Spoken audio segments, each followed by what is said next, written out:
और जब जब दुख आए, जब जब तकलीफ आए, तब एक बेलपत्र, एक दुर्वा, एक चावल का दाना, श्री शिवाय नमस्तुभ्यम का 108 बार जाप घर में बैठकर करना।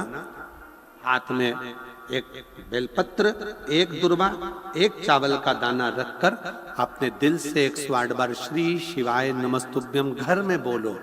और अपना जो पानी का स्थान होता है, मटका, हंडा, परिंडा, जिसको आप क्या बोलते हो यहाँ हमें नहीं मालूम, उसका स्पर्श कराकर आपके घर के नजदीक में जो शंकर का मंदिर हो, उस शंकर के मंदिर में उत्तर की ओर मुख कर कर वो बेलपत्र, दुर्वा, चावल का दाना शिव जी पे समर्पित कर दो।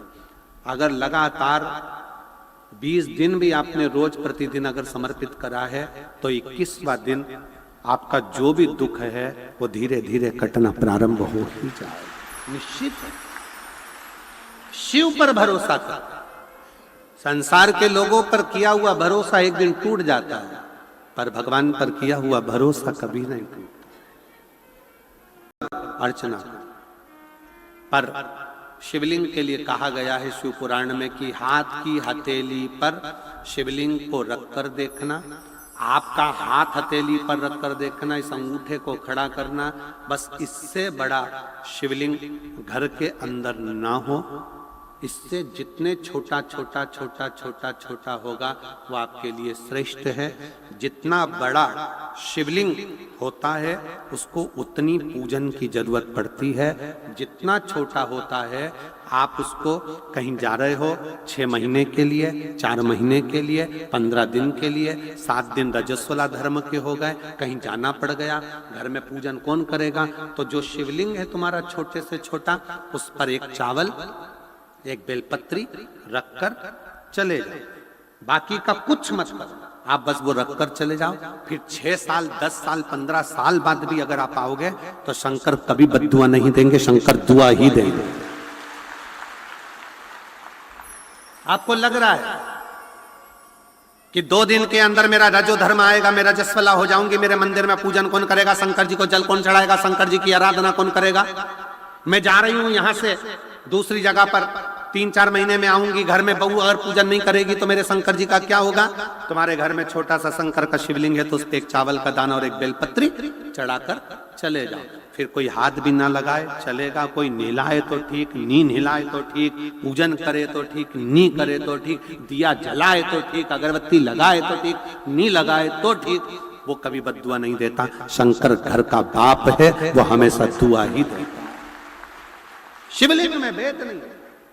छोटे से छोटा, जितना छोटा शिवलिंग होगा, शिवलिंग की आकृति जितनी छोटी होगी घर के अंदर, उतना सुख देता है, उतना आनंद देता है। 8 स्थान शरीर के ऐसे हैं जहां का तकलीफ स्वयं अष्टवक्रेश्वर महादेव का 1 लोटा जल अपने नजदीक के शिवालय में चढ़ाकर भी अगर पी लोगे तो वो 8 जगह की तकलीफ अष्टवक्रेश्वर महादेव समाप्त करते जाते हैं। 8 स्थान। पहला नेत्र, ये भुकुटी के बीच का स्थान, भुकुटी के मध्य का स्थान। मान लो ये भुकुटियां दर्द करती हैं या मध्य में दर्द होता है, उसके लिए अष्टवक्रेश्वर महादेव का जल, मतलब अपने घर के पास जो भी शिवलिंग है वहां 1 लोटा जल अष्टवक्रेश्वर के महादेव के नाम से चढ़ाकर उसका पान, भुकुटी। दूसरा कंधा, पीठ। कई लोग ऐसे हैं जो रात्रि को अच्छे से सोते हैं और सवेरे उठते हैं तो उनका ये दोनों हाथ के बीच का जो भाग होता है वो दर्द करता ही है। उस समय पर अष्टवक्रेश्वर महादेव का स्मरण, अष्टवक्रेश्वर महादेव का जल, उसका पान। तीसरा, रीढ़ की हड्डी का डॉक्टर बोल दिया कि ये गुरिया खसक गया है, 1 नंबर, 2 नंबर, 3 नंबर का यदि कोई क्रम खसक गया है तो उस स्थान के लिए भी अष्टवक्रेश्वर। आप ऑपरेशन बाद में कराना, डॉक्टर बोल दिया है आप ऑपरेशन कराओ, मना नहीं है, पर एक बार अष्टवक्रेश्वर महादेव के नाम से दुर्वा, बेलपत्र चढ़ाकर, जल चढ़ाकर, सुबह में दुर्वा का सेवन, प्रदोष काल में बेलपत्र का सेवन, और रात्रि को सोने से पहले जो जल अष्टवक्रेश्वर का चढ़ाया हुआ है उसका पान करिए। आपकी रीढ़ की हड्डी का कैसा भी क्रम होगा वो ठीक होना प्रारंभ हो जाएगा। अष्टवक्रेश्वर।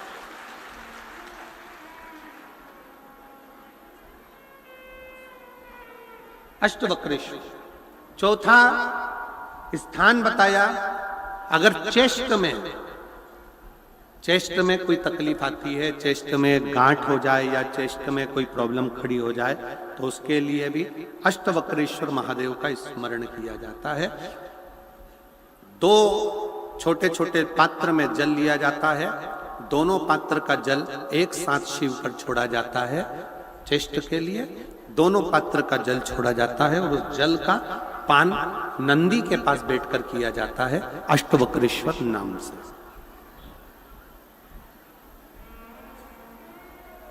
अष्टवक्रेश्वर। फिर क्रम आया, अगला जो वर्णन आया है, डॉक्टर बोले घुटना बदलना है, घुटने का गैप आ गया है, ग्रीस खत्म हो गया है, दर्द हो रहा है, उसके लिए भी अष्टवक्रेश्वर महादेव का स्मरण करें। घृत का लेपन अष्टवक्रेश्वर महादेव के नाम से शिव जी पर उस घृत को लेकर आना है। उसी घृत को रात्रि को सोने से पहले थोड़ा सा मुख में चाट कर अष्टवक्रेश्वर महादेव के नाम से फिर अष्टवक्रेश्वर। फिर अगला भाग आया अष्टवक्रेश्वर के अंतर्गत, यदि इस गले से जुड़ा हुआ कोई रोग उत्पन्न होता है तो भी अष्टवक्रेश्वर का ही स्मरण किया जाए। जल का पान अष्टवक्रेश्वर। और 8वें स्थान के रूप में जो पिड़ली के घुटने से नीचे के जो भाग होते हैं उसके लिए अष्टवक्रेश्वर महादेव पर 7 दुर्वा, 7 बेलपत्र और 7 अक्षत शिव को समर्पित कर कर दुर्वा बेलपत्र का पान 7 दिन तक लगातार उसी भाव में अष्टवक्रेश्वर महादेव का नाम लेकर किया जाता। अष्टवक्रेश्वर। कभी अगर मौका लगे, शिव की करुणा हो जाए, शंकर की दया हो जाए, आप लोग कभी बद्री विशाल जाएं दर्शन करने के लिए, ऋषिकेश हरिद्वार तक जाएं, तो श्रीनगर गढ़वाल से सुंदर कोहला गांव से 10 किलोमीटर की दूरी पर 8 किलोमीटर दूर तक गाड़ी जाती है, 2 किलोमीटर दूर तक पैदल चलकर आप जहां पर बैठकर स्वयं अष्टावक्र जी ने भगवान शंकर के शिवलिंग की स्थापना कर आराधना करी, ऐसे पवित्र स्थान का दर्शन कर अपने जीवन को धन्य बना सकते हो। बोल अष्टावक्रेश्वर महादेव की। कर आराधना करी, ऐसे पवित्र स्थान का दर्शन कर अपने जीवन को धन्य बना सकते हो। बोल अष्टावक्रेश्वर महादेव की। 3 महादेव के नाम का स्मरण अच्छे से रखिएगा। पहला कुंदकेश्वर। बड़े से बड़ा रोग हो जाए, दवाइयां डॉक्टर जो दे उसको खाओ, पर साथ में कुंदकेश्वर महादेव का नाम लीजिए, जांच भी कराइए, दवाई भी कराइए। दूसरे नंबर का श्रंभेश्वर महादेव। श्रंभेश्वर महादेव भगवान नरसिंह को जब क्रोध आया था, भगवान विष्णु ने नरसिंह अवतार लिया था और नरसिंह भगवान को जब क्रोध आया था, शिव जी ने सरम्भ पक्षी का रूप धरकर नरसिंह भगवान को अपने पंजे में उठाकर अलकनंदा नदी में ले जाकर डाला था। इसलिए आज भी जब हम बद्रीनाथ जाते हैं, राइट में पुल पे से जाते समय जो ताप्ती कुंड है जिसमें से पानी गर्म निकलता है, उसके ठीक नीचे एक शिला का दर्शन करते हैं। वो शिला नरसिंह शिला कहलाती है और श्रंभेश्वर महादेव का स्मरण किया जाता है। श्रंभेश्वर महादेव क्रोध की संयमितता रखता है, चिड़चिड़ेपन को समाप्त करता है श्रंभेश्वर महादेव। और तीसरे नंबर पर है, जम के बोलो, अष्टवक्रेश्वर महादेव। अष्टवक्रेश्वर शिव जी के इन 3 स्वरूपों का वर्णन बड़ा सुंदर भाव से किया। अगला वर्णन शिव महा धर्म का कभी कंपटीशन ना हो, संत का साधु का कभी कंपटीशन ना हो, और किसी शिवालय का भी कभी कंपटीशन ना हो। अपने मुख से कभी मत कहो कि 12 ज्योतिर्लिंग में कौन सा ज्योतिर्लिंग बड़ा है। कोई कहते हैं कि सोमनाथ पहले नंबर पर आता है, कोई कहते हैं महाकाल चौथे नंबर पर आता है, कोई कहता है ये तीसरे नंबर पर आया, कोई के वो दूसरे नंबर पर आया, कोई के पांचवें नंबर पर आया। शिव महापुराण की कथा कहती है जब तुम जिसको जिस भाव से जपोगे वो तुम्हारी दृष्टि में पहला है। 12 ज्योतिर्लिंग में सब ज्योतिर्लिंग श्रेष्ठ हैं, इसमें कोई बड़ा और कोई छोटा नहीं।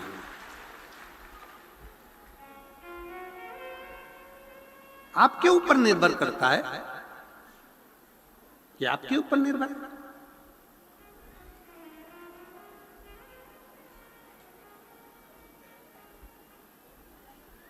महाकाल राजा का दर्शन करने जाओगे तो महाकाल राजा का दर्शन करोगे तो वो भी मेरा काल अधिपति, मेरे जीवन का एक आनंद है। सोमनाथ जी का दर्शन करने जाइए, वो भी मेरा बाबा, जीवन का एक आनंद। मल्लिकार्जुन, रामेश्वरम, भीमाशंकर, त्र्यंबकेश्वर, ओमकारेश्वर, सब। कभी कोई शिवलिंग छोटा होता ही नहीं। कितना सुंदर शिव महापुराण की कथा में लिखा कि यदि तुम्हारे घर में शंकर का शिवलिंग है, टूट गया, टुकड़े टुकड़े हो गए, बिखर गया, 1000 टुकड़े हो गए, 10,000 टुकड़े हो गए, कंकर कंकर हो गया, तो भी वो शंकर का शिवलिंग खंडित नहीं माना जाता, वो पूर्ण शिवलिंग ही माना जाता। शिवलिंग के टुकड़े टुकड़े हो जाएं, खंडित भी हो जाए तो वो खंडित नहीं माना जाता। शिवलिंग शिवलिंग। कल हम बात कर रहे थे धैर्य से, तो धैर्य कह रहे थे गुरुजी बाबा तारा बाबा की कुटिया में एक पारत का शिवलिंग है, और वो पारत का शिवलिंग गुरुजी वो अपने आप हर समय 2 दिन में, 5 दिन में, 4 दिन में अपना कलर चेंज कर लेता है। ना तो उसको नहलाते हैं ना कुछ, परंतु वो अपना कलर चेंज करता है अपने आप। आप लोग एलईडी पर उसका दर्शन भी कर रहे होंगे, तो कलर चेंज कर लेता, कभी नीला कलर होगा, कभी पीला कलर होगा, कभी लाल कलर होगा, कभी कोई कलर हो जाए, उसका कलर अपने आप चेंज हो जाता। कोई लाइट से नहीं, लाइट जो लगी है वो लगी है अपनी जगह पर उसका स्वयं का कलर चेंज होता।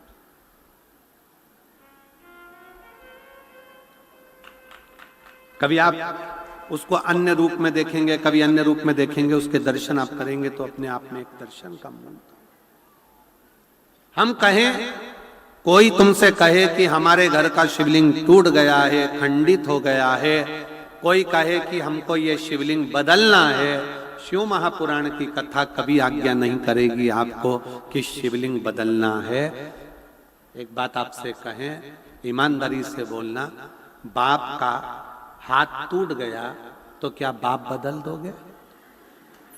जम के तो बोलो जरा। नहीं। आंख फूट गई तो नहीं, तुम तो कहते हो हमको ऐसा बाप नहीं चाहिए, दूसरा नहीं। टांग टूट गई, एक्सीडेंट हो गया, फेस खराब हो गया, शरीर बेकार हो गया, कह दोगे कि नहीं चाहिए? ऐसा नहीं है। पुत्र को कुछ हो गया, हाथ में लग गई, पांव में लग गई, तो क्या पुत्र बदल दोगे? नहीं।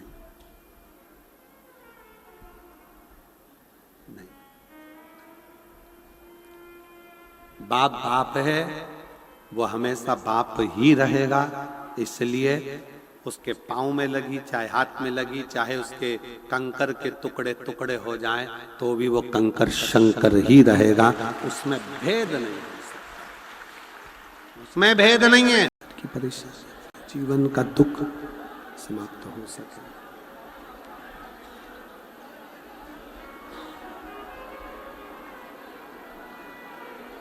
एक पंचाक्षर मंत्र नमः शिवाय, षडाक्षर मंत्र ओम नमः शिवाय, या श्री शिवाय नमस्तुभ्यं। अब जिस भी मंत्र का यदि जाप कर रहे हो, आप जिस मंत्र को पुकार रहे हो, आप जिस मंत्र से विनय कर रहे हो, वो मंत्र आपको अपनी मंजिल तक जरूर पहुंचाता। वो मंजिल तक जरूर लेकर जाता है।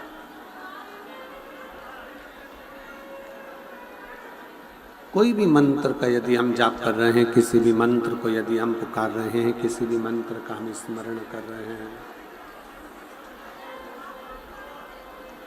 किसी भी मंत्र को यदि हम जप रहे हैं, तो वो मंत्र अपना कार्य जरूर करता है।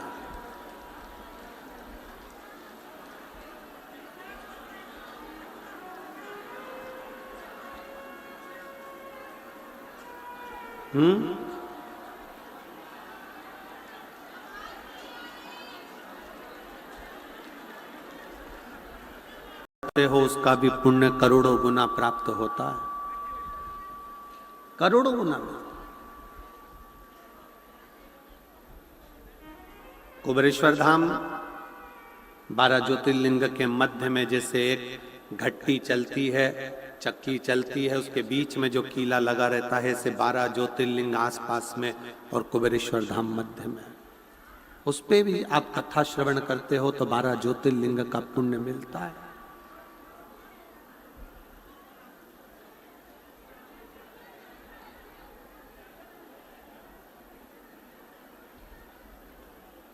एक पवित्र नदी, पवित्र सरोवर, पवित्र कुंड, पवित्र स्थान में बैठकर जब कथा का रस तत्व आप ग्रहण करते हो और साथ में बैठकर श्री शिवाय नमस्तुभ्यम कहते हो, तो वो मंत्र अपने आप में सिद्ध होता है।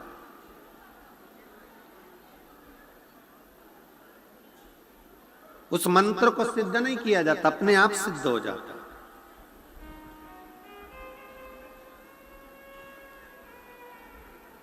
जिस समय पर उद्दालक ऋषि शिव चर्चा कर रहे थे, भगवान शंकर की शरणागति की बात कर रहे थे, उस समय पर कहोड़ मुनि उस कथा को सुन रहे, शिव स्मरण कर,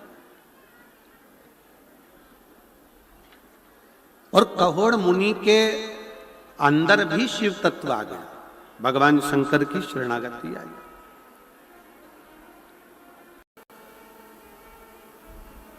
आपको मालूम है सारी मूर्तियों की प्राण प्रतिष्ठा होती है, सारी मूर्ति, केवल एक नर्मदा जी से निकला हुआ कंकर जो शिवलिंग की आकृति का हो जाता है शंकर, उसकी प्राण प्रतिष्ठा की जरूरत नहीं पड़ती है। उसका प्राण प्रतिष्ठा नहीं होता, उसको जरूरत ही नहीं पड़ती प्राण प्रतिष्ठा की, क्योंकि मां नर्मदा की गोद से निकला हुआ कंकर शंकर कहलाता है और वो अपने आप में प्रतिष्ठित रहता है, इसलिए उसकी प्रतिष्ठा की जरूरत नहीं है।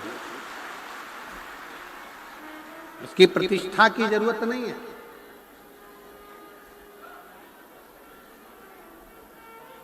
सियोर से कंकर लेकर आओ, उस कंकर की प्राण प्रतिष्ठा की जरूरत नहीं है। सियोर का कंकर लाए, कटोरी के अंदर रख दिया, पूजन करी, अर्चना करी, आराधना करी, 1 साल 1.5 साल बाबा से विनय करते रहे, काम सिद्ध हुआ, वापिस कंकर शंकर पहुंचा दिया।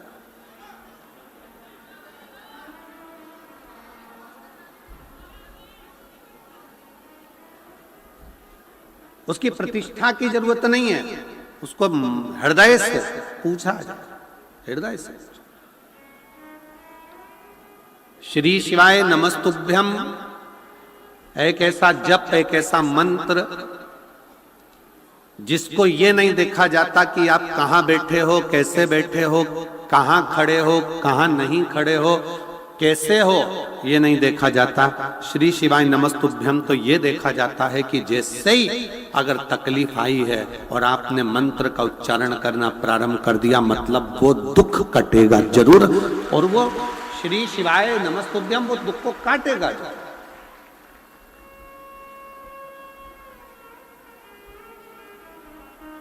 दुख कटेगा, कष्ट मिटेगा।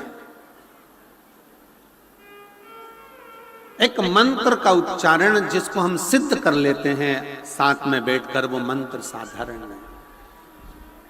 पर एक बात और याद रखिएगा, हम निवेदन करेंगे शिव महापुराण की कथा सुनने वालों को, शिव तत्व को जानने वालों को, कभी भी जिंदगी में आप कितने भी सिद्ध हो जाओ, कितने भी सिद्ध, आपकी वाणी भी कितनी भी सिद्ध हो जाए, आप कितने भी सिद्ध हो जाओ, पर निवेदन है हमेशा याद रखो कि आप सिद्ध नहीं हो, आपका शिव सिद्ध है। आप तो एक साधारण मनुष्य, साधारण मानव के जीवन को जियोगे तो सुखी हो।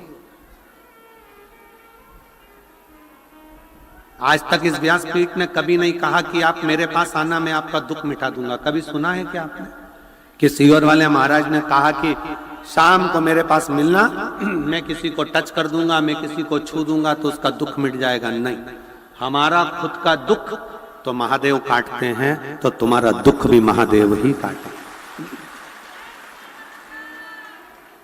कभी इस व्यासपीठ ने यह नहीं कहा इतने सालों में, 30 सालों के अंदर, 25 सालों से आप कथा सुन रहे होगे, 18 साल 20 साल से कथा सुन रहे होगे, कभी नहीं कहा कि हम किसी का दुख काट देंगे, हम किसी को छुएंगे तो उसका दुख कट जाएगा। ना ना ना,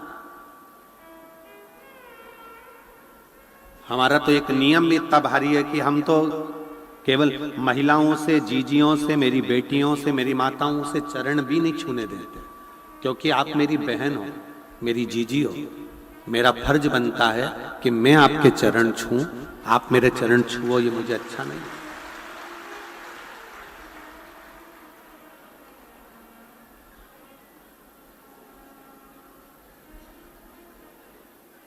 और अपनी मेहनत व्यक्ति को बहुत आगे तक ले जाती है, पीछे नहीं।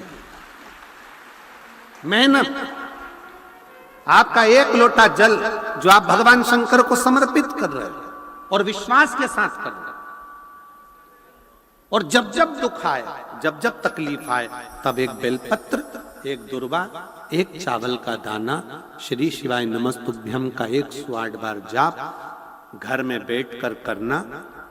हाथ में एक बेलपत्र, एक दुर्वा, एक चावल का दाना रखकर अपने दिल से 108 बार श्री शिवाय नमस्तुभ्यम घर में बोलो, और अपना जो पानी का स्थान होता है, मटका, हंडा, परिंडा, जिसको आप क्या बोलते हो यहाँ हमें नहीं मालूम, उसका स्पर्श कराकर आपके घर के नजदीक में जो शंकर का मंदिर हो, उस शंकर के मंदिर में उत्तर की ओर मुख कर कर वो बेलपत्र, दुर्वा, चावल का दाना शिव जी पे समर्पित कर दो। अगर लगातार 20 दिन भी आपने रोज प्रतिदिन अगर समर्पित करा है, तो 21वां दिन आपका जो भी दुख है वो धीरे धीरे कटना प्रारंभ हो ही जाएगा। निश्चित है, शिव पर भरोसा कर। संसार के लोगों पर किया हुआ भरोसा एक दिन टूट जाता है, पर भगवान पर किया हुआ भरोसा कभी नहीं टूटता। रामचरितमानस यदि आपने होगी घर के अंदर, उतना सुख देता है, उतना आनंद देता है। और अगर बड़ा शिवलिंग है घर के अंदर, और पुराना शिवलिंग है घर के अंदर, पूजन कर रहे हो, इस आकृति से बड़ा है, तो उसके अगर उसको थाली में रखा है, प्लेट में रखा है, तो एक बेलपत्र, जिस बेलपत्र का डंडी का भाग जलाधारी की ओर होता है, उस बेलपत्र पर शिवलिंग को रख दीजिए। उसके बाद उस शिवलिंग में कोई दोष नहीं रहता, वो पुण्यमय आनंदमय भाव से उसको घर के अंदर रख सकता। कई लोग कहते हैं गुरुजी हमारे घर में तो थोड़ा बड़ा शिवलिंग है और पुराना शिवलिंग है, हम उसको कहां रख कर आएंगे, क्या करेंगे? नहीं रखना, कहीं मत रखने जा, उस शिवलिंग के नीचे एक बेलपत्र रख दो, बस, केवल एक बेलपत्र।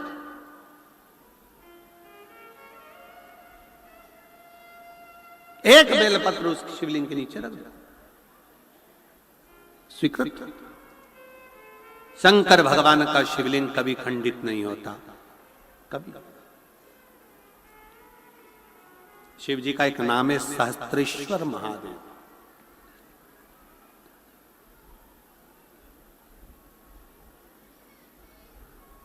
परसों के दिन श्री गोपाल जी कांडा जी के यहाँ से उनकी धर्म पत्नी और श्री गोविंद